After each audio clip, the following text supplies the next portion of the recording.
your, volleyball analogy. Thing. Yeah. The alley-oop, then. The alley-oop. Yeah.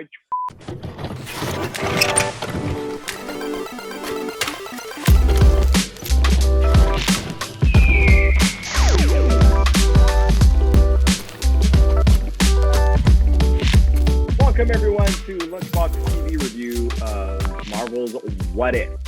And this episode being, what if Doctor Strange lost his heart instead of his hand? I'm Alex, and I am joined by Michelle. Hello. And Lou. Hello. And let's get to it. Before we get to initial thoughts, I'll just give a briefly overview.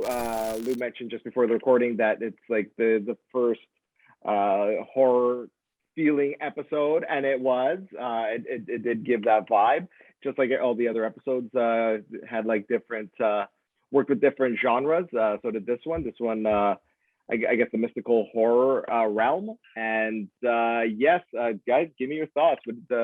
How'd you feel about this one? Who wants to go first? I'll go first. Since we're talking horror, that's my cup of tea. I was pleasantly surprised by this episode. Honestly, I went in just being like, oh God, here we go. Like, try to put my phone away, so I'm paying somewhat of attention. I was on my phone for the first maybe 10 minutes, and then I was like, oh, wait, what's going on? This is like fascinating. So I had the opposite effect where I wanted to get off my phone to watch this episode. I really liked it because obviously it was a horror episode. It's like up my alley. But the thing, without going like so far into spoilers, that I super liked about it, it's dark. Like, it's not just horror, but it is dark. Both like thematically and just in general, it's dark, and it worked really well for me. I thought that was actually so different. So I liked it. I was pleasantly surprised, having lowered my expectations after the past 3 episodes. Yeah, kind of just echoing Michelle. Whatever I was feeling last week is sort of the opposite of this week. I really enjoyed this episode. The tone was dark, the pacing was really good, and it gave us something that Marvel hasn't really done. We'll talk about that in the ending, but they haven't really set up or did an ending like that before. Because as Marvel fans or comic book movie fans, like we kind of know what the ending, sort of what's going to happen in the end, kind of in general. But this caught me off guard, and yeah, I was blown away by this episode. We'll throw up a spoiler warning, I guess, now, since we're sort of hinting at it. But yeah, it was really dark, and like you said, like the ending was a really dark thing, which we'll get to. But my look at this episode is like, it's easily my favorite one yet, easily like the best one yet, in my opinion. I think like it hits the right notes for what if should be or should have been, in my opinion. It does give like an alternate universe that you feel should never have happened. Like this is what if is all about. This is why Uatu just stares all menacingly off in the distance like he did in this episode. Like, this is why he's there, or at least that's why he should be there, just peering on, sometimes pervily. But hey, maybe that's just me. Uatu the perv. Okay, let's get to the start of the episode. I am gonna spoil it because that's just what we do here on our reviews. So we begin as the Doctor Strange movie begins. The Doctor is a. It's funny, he was a little out of character because in this episode, because he wasn't cocky and arrogant like he was in the movie, in the first act of the Doctor Strange movie, which was just a little strange. No pun intended. Didn't do that on purpose, I swear. So the car accident that, as the title hints at, the car accident that destroys Doctor Strange's surgeon hand. Instead of that happening, his love, which I forgot her name because I forget everyone's name. Christine. Okay, Christine. She went to Ryerson University, by the way. The actress who played her, which I also forgot her name. Why did I bring Rachel it up? McAdams. Rachel McAdams. Thank Saw you. her on the From subway Mean- once. From Mean Oh. Girls. There you go, for Mean Girls. Yes, that's right. So Christine is in the car. She is the one who dies. And the story continues on. Just like the Doctor Strange movie does, he goes to, I believe it's Tibet, trains with some monks to learn the dark arts, the mystical arts, I should say. Becomes Sorcerer Supreme. Ancient One passes away. He gets rid of Dormammu in the classic form. Spoilers for the movie. Dormammu have come to bargain. Fantastic. And after this happens, Doctor Strange is sulking during the 1 year anniversary of Christine's death. He has the Eye of Agamotto, as we all know, holds the time gem, and he starts messing around with it, going back in time to when he's about to get in the car with Christine that fateful night. And he tries to change his history. He tries to save her different ways, driving different routes, not going anywhere at all, just not meeting her that night. But she dies every single day, no matter what. She keeps dying, and that's when the Ancient One arrives and tells him. I think it was Wong that told him that it was an absolute point in time. Someone tells him it's an absolute point in time. The Ancient One. Ancient One, right. Ancient One tells him absolute point in time. You cannot change it. It's crucial to the universe that it remains like that. That's why you can't change it with your meddling, Doctor Strange. And, well, they get into a little fisticuffs, the Ancient One and Doctor Strange, very briefly, but Doctor Strange escapes to a jungle wherein holds the library, lost library of Cagliostro, whoever the hell Cagliostro is, but all the secrets of the mystical arts are there, or at least the hidden tomes that he doesn't have in his mansion there, in his strange mansion, the Sanctum Sanctorum. So yeah, that is Act 1. What did everyone think over here? Start it off, Michelle. Okay, I was ready to. I was pleasantly surprised. So in reading the title, honestly, I took it like kind of literally. I was like, oh, his heart, like he's getting stabbed in the heart. I don't know why, like that's how I took it. So when Christine was there immediately, I was like, wait, what? And then she died and I was like, oh, I'm dumb. That makes sense. I honestly was so happy with the way they did this because I thought it was just her initial death that was going to lead him down this path. But in him doing like time related things and her always dying in every scenario, that's where it actually took the turn for it being not tragic, but like dark. Like she died every single time, no matter what. Even when he wasn't there to witness it, she died. And I just thought that actually really set the tone for the rest of the episode of actually how dark this is and how like it makes sense for how tormented he becomes because of her death. It's not just she died, it's like no matter what he did to save her, she died. And that's the part that I think almost broke him as a character and like led him down the path that the rest of the episode kind of goes into. And I thought that made so much sense. And I really, like, as tragic as it was, I loved it. I loved how dark it was. I loved how kind of, oh, she died again? Oh, and then the final one where he doesn't even pick her up and then he sees on the news that she died anyways. Oh, that got me. That was actually good. My complaint from last week was like, we don't care when people die, like they're all getting killed left, right, and center. I actually cared this time. I was like, oh no, she died. And she died again. Okay. I felt for his character. I thought it made sense that he would have been as upset as he was. So I liked it. I thought it set the episode up in a good way. This is the point where when she kept dying over and over again, where it got my attention to like, okay, leave the phone over here.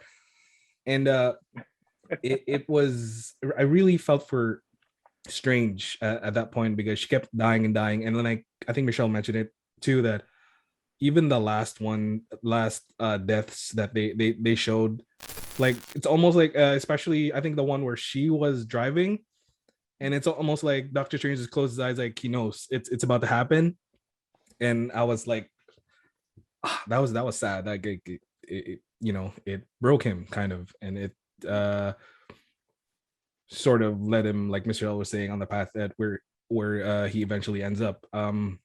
Also, I thought it was really cool that just a little kind of montage of stuff of how he became Doctor Strange. Like, even though I think he actually became the sorcerer supreme faster because his hands were not messed up. And something that this whole episode had was the imagery was just kind of like beautiful. Like that library looks super cool.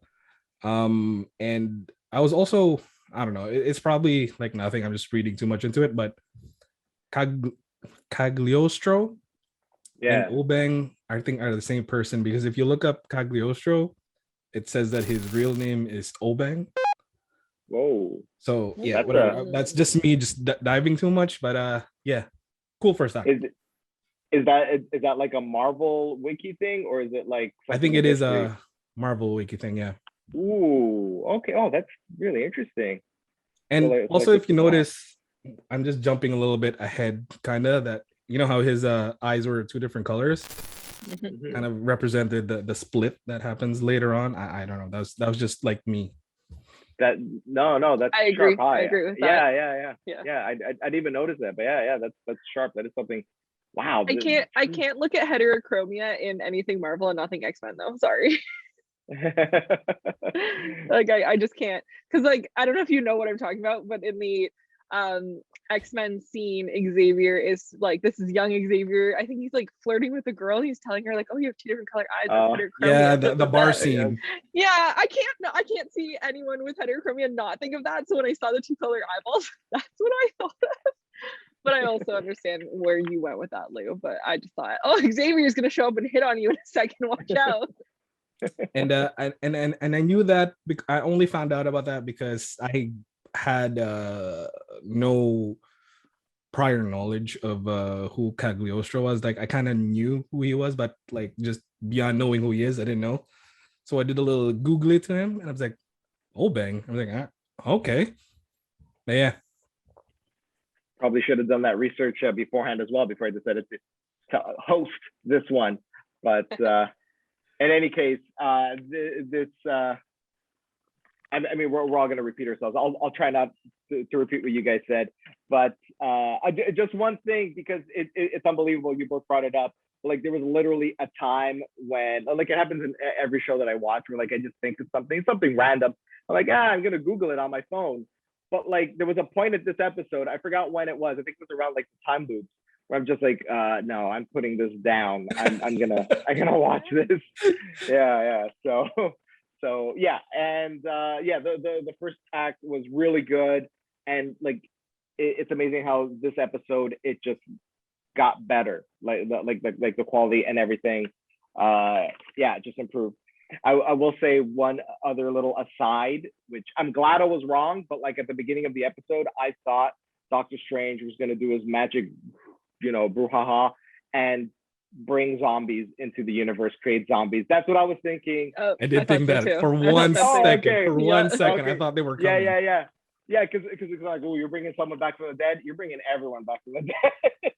But I'm glad that didn't happen, because I'm really happy with the story that played out in this one, because it was a really personal Doctor Strange story, and like bringing in zombies would have just muddled all of that.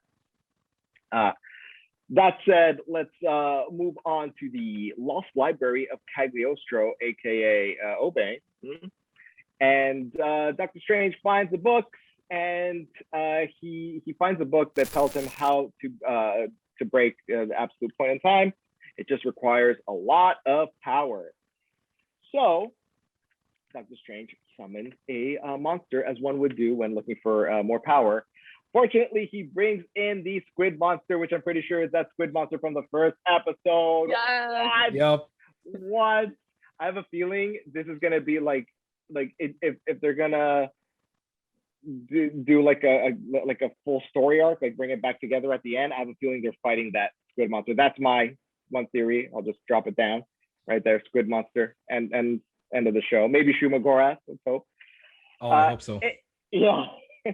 In any case, this squid monster beats up Doctor Strange, and he decides that he has to start with the low-level scrubs, just like in any RPG, and build his way up. So he finds a level one. He summons a level one gnome, absorbs him. He brings in a level 3 cockroach with a cape, with a cloak, and he's like, you know what, dude? I like that drip you've got. Give me some of that. He takes the cloak and he doesn't even absorb that cockroach. Thank God. Ooh, that would have been nasty. And then he goes on. He finds this like mystical bird creature. There's a dragon he absorbs, and on until he brings back that squid from earlier. But this time, Strange is powerful enough to absorb at least a portion of him. And every time he absorbs one of these entities, like he sort of becomes them. So he absorbs like a feature. So he's got tentacles. He's got like a scaly dragon face. He's got the plume. Like visually incredible, especially with this artwork. Ooh, yeah, it all looked really good. And the creatures, like really fantastic design on them. Cool stuff. And once he's done absorbing, he notices that Obeng is old and dying. And Obeng tells him that, like, nope, don't do anything for me. It's just the natural order of life. You've been doing your thing for a long time. This is how it should be. But you do have another. And what's that another? It means that there's 2 Doctor Stranges. What the Ancient One did was split that Doctor Strange in 2 so that the world would have a fighting chance at surviving what Doctor Strange is about to do. So that's Act 2. Tell me your thoughts. This solidified kind of the horror aspect for me. The monster designs, like the continuous monsters and kind of the flashing between the monster and then like his transformation from that monster. I love that. There was like this weird like bat looking one with the arms. I don't know how to describe it. It looked sick. I love that one because then when he did the transformation, he had like the big arms. He like stuck the arms back in. I don't know why, but that like visually worked for me. I was like, this looks so cool. And it actually, for the first time of this show, it made me actually disappointed that we didn't see that live action, because I would have liked, it would have been horrifying, like live action. That would have actually been like scary, I think. I think they really nailed it with just like the really creative monster designs for that. That was great. It was really cool. It was fascinating to see, and it was really interesting to watch, a good character just do bad. Like he was just, that's straight bad stuff. And I was like, this is interesting. I'm really not sure how I feel about it. At that point was when I started to have kind of that moral dilemma of like, oh, like I'm on board with your mission. Like you want to bring back your heart, whatever. I'm not sure if I'm on board with your methods anymore. This seems weird. When you start with a cute little gnome thing, I'm like, I don't love that. I don't love that. So it's really cool kind of establishing him now as this, like a bad guy. Like that's villain stuff that he's doing. I really liked it. I thought it was awesome. Super cool. Not to repeat Michelle, but yeah, basically, again, the same thing. It's Marvel's version of body horror, and it was fantastic. Like again, the designs were really awesome. Strange just kind of just morphing and changing into those things were really, really cool. At first it started off actually kind of lighthearted because that little gnome thing. I was like, funny, and then gradually I was like, oh crap, this is getting like worse. And this is taking Strange to the extreme depth of like his sorrow, which is, again, I think this sort of just a little bit reminds me of like WandaVision, and just in terms of like dealing with grief. So he deals with all of that, and this is like the lowest point to just for like the for love. It's its obsession with Christine to make her be alive again, be with him. So yeah, it was a really cool scene. Yeah, right on. I mean, this episode did like a really clever thing in introducing a new villain. Like this is a new villain, like an evil Doctor Strange, by spending so much time with who we thought was a protagonist, turns out to be a villain at the end, and we get the motivation. The motivation for the villain is great. It all works. It hits all the sweet notes, and you have Doctor Strange, who we all know is the hero, the real one, who now has to save the world. So it sets up this perfect spike for the volleyball analogy. Thing. Yeah. The alley-oop, then the alley-oop, yeah, boom, slam dunkaroo, right? Sports. Let me change the subject to Act 3, the final act, which tremendous action. The Ancient One visits or a shade, an echo of the spirit of the Ancient One, because she died. She travels to this present moment of this alternate universe and speaks to the good Doctor Strange, warning him about this evil Doctor Strange who did what he did. And apparently the split happened when Doctor Strange in Act 1 was sulking and holding the eye. Agamotto, that's it. I was about to say Vishanti, but no. He puts the spell of Vishanti. I got the word right. Like a sigil, and it was a really cool visual effect, because like every time he got hit, you'd see just like these like sigils just bounce off him in the final battle. Really cool. So the final battle is set up. The evil Doctor Strange has to kill the other to absorb his powers and be able to bring back Christine. Very, very cool, visually stimulating fight. You get to see the evil Doctor Strange come into his own with all those creatures. So it's just wild, wild stuff. And there's also a really cool visual effect for the world, that it looks like, I don't know if anyone's played Splatoon. Kind of. No, I don't even. It reminds me like of a video game, but I can't think of which one. But yeah, it looks like ink. Just like everyone's fading away. Like really, really cool effect. And the cause of this is the evil Doctor Strange. And battle ensues. However, the good Strange loses. And when evil Strange brings back Christine, she is freaked out, and she also starts, turning into the vapors. Yeah, melting, whatever that effect is. And the world comes down on the evil Strange, but the evil Strange does stop for a moment to beg Uatu to not let this happen. And Uatu, who swore not to interfere, interferes, just like in the comics, because he talks. Like he shouldn't be talking. Like you're a watcher. Just watch. I have such a problem with Uatu. But and this world crushes down on Evil Strange, and the episode ends really dark ending. All right, who's gonna take it? I mean, I'll continue my streak of going first this episode. I liked the second half of this act, because I feel like the first half lost the horror element for me, because it was just like superhero fight, which obviously we're watching a superhero show still, but I think that was like the furthest it got away from the horror once it established horror for me. So I didn't love that until that kind of like sneaky shadow attack that Evil Strange did, and then it pulled you right back into the horror elements. And that right there, like the visual of like that upside down drippy place they were with, it looked like drippy blood, like fiery hell, but also drippy hell at the same time. I loved it. So creepy, really, really cool. Absolutely love that. And then the ending, amazing. The dark ending of just like, too bad, you done goofed, you got to deal with it.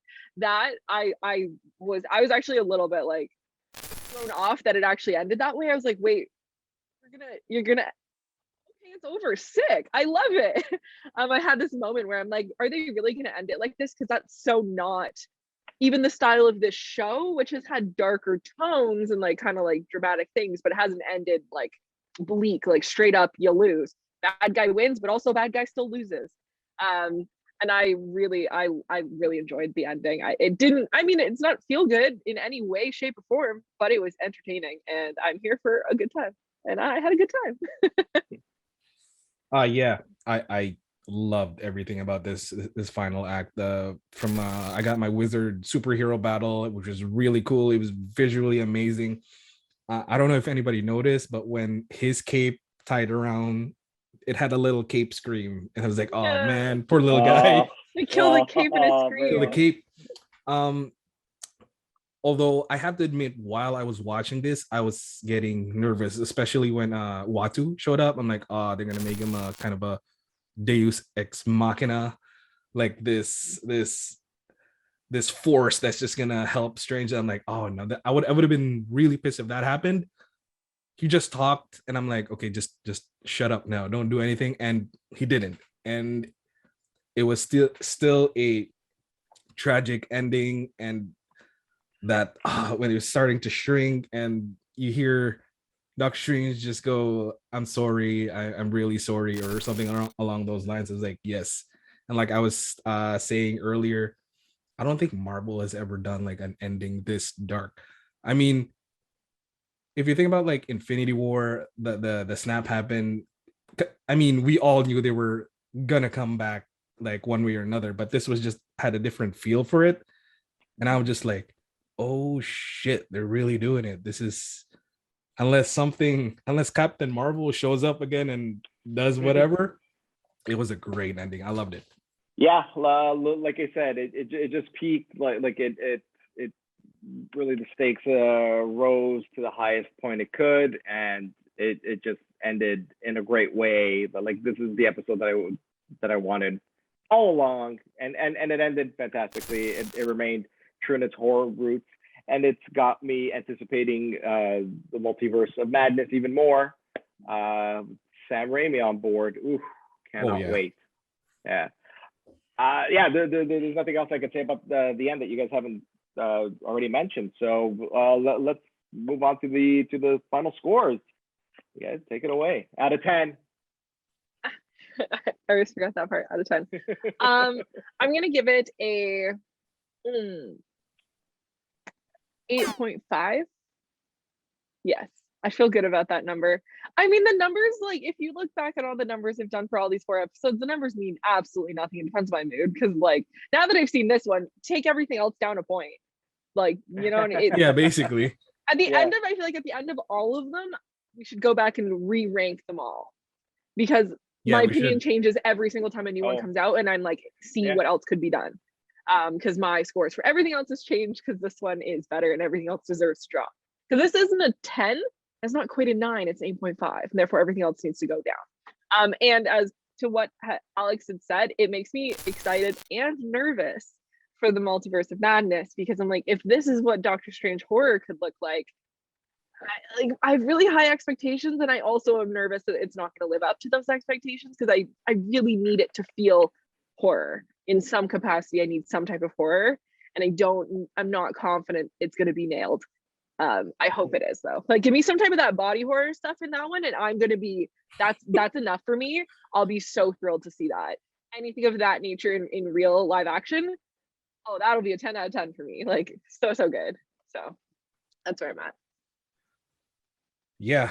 I think I've mentioned it somewhere before, where my least favorite MCU movies are Doctor Strange and then the 2 Thor movies, but Ragnarok changed that for me. And if this was the first Doctor Strange, like this What If was actually the movie, I mean, it's should be one of my favorites. I hope that the rest of What If sort of follows this pattern. It doesn't have to be like super horror, but it follows like this pattern. I think we're good. I hope we don't get like random episodes again where we lose the love of it and just kind of want to look at our phones. For me, this is a 9. I really love this episode, and like I said, hopefully the rest will be similar. Yeah, this is the measuring stick right here. This episode, like the rest have to live up to this one episode. I don't necessarily think this should have been the pilot, because it's just too good to be a pilot. But yeah, I'll like if only the other episodes would have hit this, like sort of, you know, start with a tragedy, it gives the hero hope and then end with a tragedy. That's the sort of, even if it's repetitive for the entire season, it still hits like that Twilight Zone feel that the what if should be striving for, and like this episode hit it. The only complaints I have, it's really minor. The characterization, I mentioned it earlier, characterization of Doctor Strange in the beginning, like he was a bit too nice to Christine, like especially since I remember he was such a douche. Like he really needed, he needed that accident, for the sake of humility. And so it was kind of weird in this watching this episode, seeing him so nicey nice. And the only other thing I have a problem with, and I just read it today on the Twitters off of this website called Murphy's Multiverse, an interview with Paul Lasane. This might be potential spoilers, nothing specific, but Paul Lasane, he's a production designer on the show. He says, obviously, with it being an anthology series, each episode is a standalone, but there is an overarching story which will become more ... Without giving spoilers, you'll see that there's a big storyline going on. So it's my fear that like they'll undo the lasting impact of this episode by like having that story that I sort of said in the first episode, where like, oh, this X-Files team and this Doctor Strange, like Uatu's picking out these benchmark characters from every episode. I really hope that's not the case, but it seems to be the case, especially with that last quote. But in any case, I'd give this episode a 9 out of 10. Solid stuff. All right, and with that said, we had a good old time. If you enjoyed what we had to say and our opinions, let us know. Disagree if you will. Let us know the episodes you like or what you wish to see in What If. You can follow us on our social medias down below. Click to subscribe. We're a bunch of cool people. We love talking that smack. I'm Alex. I've been joined by Michelle and Lou, and we will see you next week for the next one. Goodbye. Peace. Bye-bye.